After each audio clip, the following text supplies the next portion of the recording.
여러분, 역사상 가장 위대한 투자자로 불리는 두 사람이 세기의 기회를 놓쳤다면 어떨까요?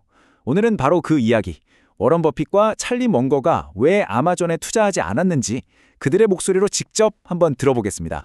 네, 오늘 우리가 파헤쳐볼 질문이 바로 이겁니다. 사실 워런 버핏과 찰리 먼거는 제프 베이조스를 오랫동안 지켜보면서 정말 높이 평가했다고 하거든요.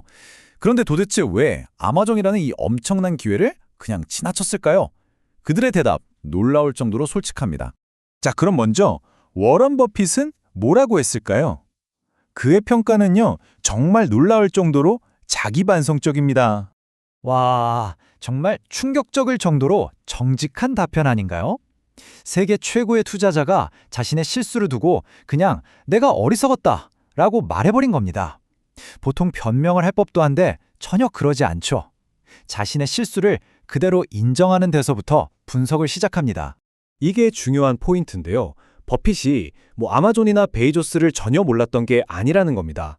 오히려 아주 오랫동안 그가 하는 일을 관심 있게 지켜봤고 심지어 그의 능력을 대단하다고 생각하고 있었죠. 그런데도 투자를 결정하지 못했다. 대체 왜 그랬을까요?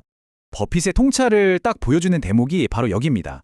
야, 온라인으로 이런 사업하면 대박이겠다. 이런 아이디어 자체는 누구나 생각할 수 있다는 거예요. 하지만 그걸 진짜로 현실로 만들어내는 실행력은 완전히 다른 차원의 문제라는 거죠. 버핏은 바로 이 지점에서 제프 베이조스 실행력을 과소평가했던 겁니다.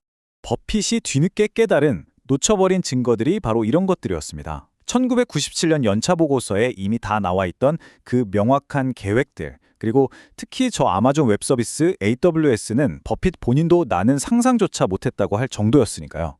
이런 압도적인 결과물들이 눈앞에 계속 펼쳐지고 있었는데도 그게 미래에 얼마나 큰 가치를 가질지 알아보지 못했다는 거죠.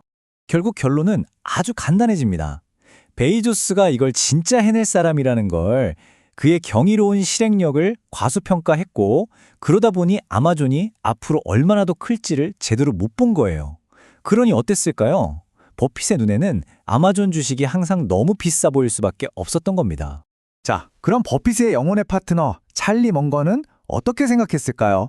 먼거의 관점은 버핏이랑은 살짝 다릅니다. 먼거는 이렇게 말해요. 아, 그거 놓칠만 했다 이렇게요. 왜냐하면 베이조스가 하려던 일이 이건 성공 확률이 거의 없어 보일 정도로 어마어마하게 어려운 일이었고 그 당시에는 진짜 성공할지 어떨지 너무 불투명했다는 거죠. 한마디로 놓쳐도 이상하지 않은 기회였다는 겁니다. 이게 진짜 핵심인데요. 먼거는 아마존에 투자하지 않은 걸 별로 후회하지 않는다는 겁니다. 왜냐? 애초에 자신들의 투자 원칙, 그러니까 아주 불확실한 건 피한다는 원칙에 맞지 않았다는 거예요.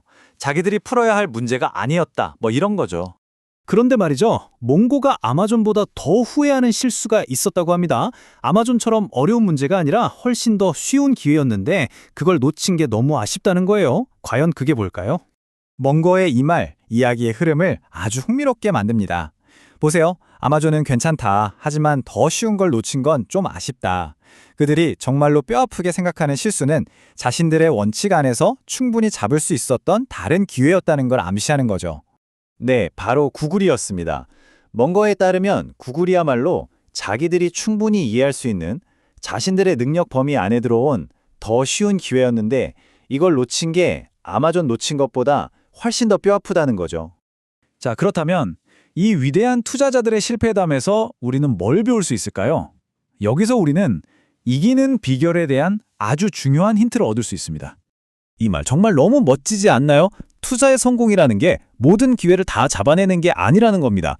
중요한 건 뭐냐? 수많은 기회를 놓치더라도 내가 꼭 잡아야 하는 충분한 수의 기회만 확실히 잡아내면 된다는 거죠. 이게 바로 벅셔 해서웨이의 비밀이라고 말합니다. 자, 오늘 이야기의 핵심 교훈을 딱 정리해드릴게요. 첫째, 버핏처럼 내가 틀렸다, 내가 어리석었다고 솔직하게 인정하는 자세가 필요합니다. 둘째, 번뜩이는 아이디어와 그걸 실제로 해내는 위대한 실행력은 완전히 다르다는 걸 이해해야 하고요.